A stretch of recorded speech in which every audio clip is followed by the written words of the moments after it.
Hello and welcome back to NCR competition studies. मैं हूं साक्षी शर्मा और आज का हमारा टॉपिक है ह्यूमन डाइजेस्टिव सिस्टम यानी कि मानव पाचन तंत्र। बेसिकली डाइजेशन देखिए होता क्या है। डाइजेशन का मतलब होता है बिगर मॉलिक्यूल्स को स्मॉलर मॉलिक्यूल्स में ब्रेक डाउन करके उसको हमारी बॉडी के अंदर ब्लड में एब्जॉर्ब करना। ठीक है। Now what does the digestive system do? It prepares food for use by all body cells. Alright, this is the chemical breakdown of complex biological molecule. जैसा कि मैंने बताया, लिपिड्स को फैटी एसिड्स में, प्रोटीन्स को अमाइनो एसिड्स में और carbohydrates को सिंपल शुगर्स में ब्रेक डाउन कर देता है बिगर कॉम्प्लेक्स बायोलॉजिकल मॉलिक्यूल्स को स्मॉलर कंपोनेंट्स में। इसका क्या फंक्शन है? This produces various chemicals to break down the food. बहुत सारे एंजाइम्स और केमिकल्स प्रोड्यूस करता है, हार्मफुल सब्सटेंसेस को बाहर करता है और जो सॉलिड वेस्ट है उसको निकाल देता है। इसके अंदर डाइजेशन मैकेनिकल कैसे स्टार्ट होती है? मैकेनिकल यानी कि माउथ के अंदर जो फिजिकल फॉर्म्स में च्यू, ग्राइंड, मैश, मिक्स, ये सब करना। ठीक है। अब केमिकल के अंदर क्या होता है देखिए। केमिकल के अंदर पहला तो मैंने आपको बता दिया। दूसरा पॉइंट ये आता है कि डाइजेस्टिव एंजाइम्स क्या होते हैं। These are special proteins. ये स्पेशल जूसेस एंजाइम्स होते हैं जो कि एब्जॉर्प्शन में हेल्प कराते हैं। इसके फेजेस होते हैं अलग अलग, ingestion, movement, digestion, absorption and further digestion. ये सारा जो एक्शन होता है ये डाइजेस्टिव ट्रैक्ट के अंदर होता है। ये एक लॉन्ग मस्कुलर ट्यूब होती है जिसके अलग अलग सेक्शंस और एरियाज होते हैं। ये बिगिन होता है माउथ से और एंड होता है एनस के ऊपर। ठीक है। इसके अंदर क्या क्या पार्ट्स हैं इसके? Mouth, pharynx, oesophagus, stomach, small intestine and large intestine. ये इसके एक्सेसरी पार्ट्स हैं। Teeth, tongue, salivary glands, liver, gall bladder and pancreas. इनके फंक्शंस देखते हैं। सबसे पहले फूड माउथ के अंदर एंटर करता है। ठीक है। ओरल कैविटी के अंदर उसमें हम टेस्टिंग भी करते हैं, मैकेनिकल यानी कि दांत से उसको ब्रेक डाउन करते हैं और फिर सलाइवरी अमाइलेज जो होता है, सलाइवरी ग्लैंड से जो सिक्रीट होता है वो उसके अंदर मिक्स होता है और अपना काम स्टार्ट करता है। यानी कि ब्रेक डाउन जो होता है मॉलिक्यूल्स का वो हमारे माउथ में ही स्टार्ट हो जाता है। सलाइवरी अमाइलेज बिगर मॉलिक्यूल्स को स्मॉलर में टर्न कर देता है। ठीक है। और उसके बाद वो बोलस बनाता है, राउंड बॉल्स बनाता है जो कि टंग पीछे की साइड एसोफेगस में पुश कर देता है। तो क्या क्या काम हो गया? फूड माउथ के अंदर च्यू हो गया है और अब उसे टंग ने फेरिंग्स के अंदर डाल दिया है। ठीक है ना, मिक्स करके बोलस के फॉर्म्स में। अब स्वॉलोइंग मैकेनिज्म में क्या होता है? फूड आपका फेरिंग्स में आ गया, टंग जो है वो माउथ को ब्लॉक कर देती है। उसके बाद जो लैरिंग्स है, एडम्स एप्पल, वो राइज हो जाता है और एपिग्लॉटिस जो एक सॉफ्ट टिश्यू होता है वो ट्रैकिया की ओपनिंग को क्लोज कर देता है ताकि जो खाना है वो हमारा विंड पाइप में नहीं चला जाए। ऑलराइट। अब नेक्स्ट क्या आता है? वो होता है एसोफेगस। एसोफेगस लगभग 10 इंचेस का एक पाइप होता है जिसके अंदर फूड हमारा 4 to 8 सेकेंड्स रहता है। इसके अंदर जो फूड है वो पेरिस्टाल्सिस मूवमेंट से अंदर जाता है, जैसे कि सी वेव्स होती हैं उसी तरीके से। ठीक है। उसके बाद फूड जो हमारा आता है वो वहाँ से पास होकर के स्टमक में आ जाता है। अब जो हमारा स्टमक है ना वो एक जे शेप का मस्कुलर सैक होता है। इसके अंदर इनर फोल्ड्स होते हैं जो कि इसका सरफेस एरिया बढ़ा देता है। इसके अंदर ये जो फूड है वो चर्न और ग्राइंड होता है और स्मॉलर पीसेस में टर्न होता है। अब जो स्टमक है आपका वो HCl भी सिक्रीट करता है और अदर एंजाइम्स के साथ साथ जो कि फूड के साथ आने वाले बैक्टीरियाज को भी किल कर देता है। स्टमक के अंदर पेप्सिन जो है वो एक मेजर एंजाइम है जो कि प्रोटीन्स को पेप्टाइड्स में कन्वर्ट करता है HCl के प्रेजेंस में।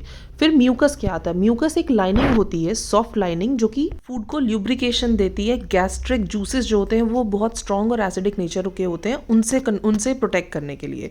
फिर क्या होता है? जो बोलस है वो लिक्विड फॉर्म यानी कि काइम में कन्वर्ट हो जाता है लगभग अपने 4 घंटे की मैकेनिकल डाइजेशन के बाद। अब जो काइम है वो पास होता है हमारा किसके थ्रू? पाइलोरिक स्फिंक्टर के थ्रू। अब जो पाइलोरिक स्फिंक्टर के थ्रू जब वो स्मॉल इंटेस्टाइन में आ जाता है उसके बाद का एक्शन बताते हैं। ये देखिए, ये आपके सामने मैंने मूवमेंट्स दिखाई है किस तरीके से मूवमेंट जो है वो स्टमक से स्मॉल इंटेस्टाइन में जाता है।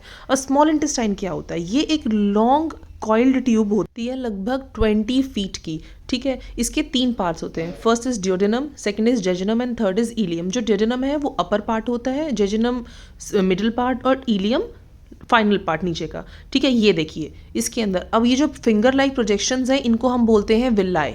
ठीक है। यहाँ पर फूड लगभग 4 से 8 घंटे की अपनी जर्नी कंप्लीट करता है। अब इसके अंदर क्या है? जो म्यूकोसा है, इनर वॉल जो है वो बहुत सारे एंजाइम सिक्रीट करती है जो कि फूड के ऊपर एक्ट करते हैं। फिर पैनक्रियाज क्या सिक्रीट कर देता है? अपना पैनक्रियाटिक अमाइलेज सिक्रीट कर देता है जो कि इसके अंदर आ जाता है। जो डाइजेस्टेड न्यूट्रिएंट्स हैं वो इंटेस्टाइनल वॉल्स अपने अंदर एब्जॉर्ब कर लेती हैं।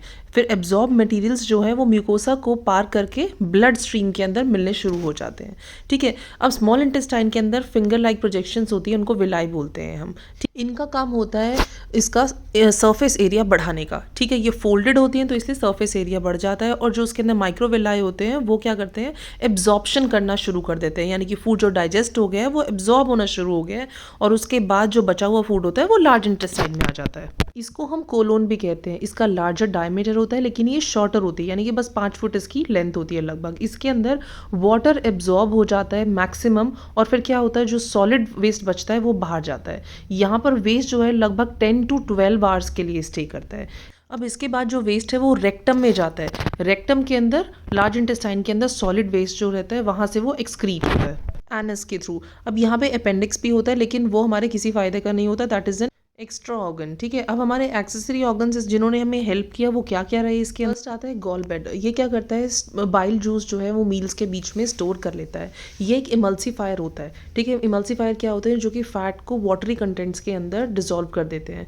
इसके अंदर होते हैं हमारे बाइल सॉल्ट्स, पिगमेंट्स, कोलेस्ट्रॉल और लिपिड्स। ठीक है, नेक्स्ट आता है हमारा पैनक्रियाज। पैनक्रियाज एक जूस होता है जो कि एंजाइम्स इसके अंदर प्रेजेंट होते हैं, अमाइलेज एंड इंसुलिन। ये carbohydrates and proteins and fats को ब्रेक डाउन करता है। This secretes the juice into duodenum. ये भी ड्यूडेनम के अंदर ही अपना पैनक्रियाटिक डक्ट के थ्रू अपना जो जूस है वो उसके अंदर डालता है, जैसे कि पीछे बाइल जूस जो था वो बाइल डक्ट के थ्रू डालता है। ठीक है, ये है हमारा path of digestion, mouth, pharynx, oesophagus, stomach, small intestine, large intestine and then anus. तो इसके साथ हमारा शुरू होता है फिर एक्सक्रीटरी सिस्टम का काम। अब हमारे दो टाइप के वेस्ट होते हैं, सॉलिड वेस्ट और मेटाबॉलिक वेस्ट। ठीक है ना, जो सॉलिड वेस्ट होते हैं वो तो एक्सक्रीटरी सिस्टम से ईजेशन से निकल जाते हैं, एक्सक्रीशन से निकल जाते हैं, और जो मेटाबॉलिक वेस्ट होते हैं वो हमारे वाटर, कार्बन डाइऑक्साइड या स्किन में से स्वेट एंड सॉल्ट्स के थ्रू निकलते हैं। ठीक है, अब इसके अंदर क्या क्या ऑर्गन्स होते हैं, स्किन होती है, लंग्स यूज़ होते हैं एक्सक्रीशन में एक तरह से, लिवर भी यूज़ होता है हमारा डीएमिनेशन में, और क्या होते हैं हमारे ऑर्गन्स जो कि यूज़ होते हैं, इसमें किडनीज़ होती हैं जो कि हमारा वाटरी वेस्ट निकालती हैं यूरिन के फॉर्म में, और फिर उसके बाद हमारा यूरिनरी सिस्टम होता है जो कि प्रॉपर वर्क करता है, जो कि मैं आपको डिटेल में बाद में बताऊंगी।